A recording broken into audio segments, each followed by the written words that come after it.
Previously, I mentioned Power BI Desktop, and the Power BI Desktop is a perfect piece of software if just you are going to be using Power BI. Or if you wanted to create your own Power BI content, maybe share that content on your local network and then download it on another computer and then work on it that way. So it's exceptionally good for individual users trying to manipulate their data. Then you have your Power BI Pro. Your Power BI Pro costs a little bit of money per month, and that includes improved data collaboration and the ability to publish your reports anywhere. Now, with the desktop version, you have to publish it up to the Power BI service. In the Power BI Pro version, you can publish your data anywhere. So Power BI Pro gives you more collaboration options outside of, let's just say, your office network. Then you have your Power BI Premium.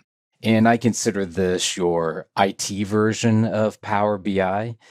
Basically, if you want to run Power BI across your corporate structure, then probably the Power BI Premium is going to give you the most flexibility. It'll allow you to manage your licenses easier. They won't necessarily be on a per user basis. They can be distributed. And overall, it will give you a dedicated cloud platform that you can upload your information to and use as a storage resource as well. So Power BI Premium is the top of the line and best for larger organizations.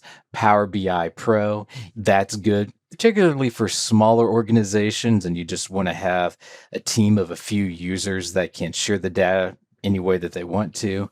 And then you have your Power BI Desktop, which is the free version that you can just use on your own computer or maybe store files on your company server.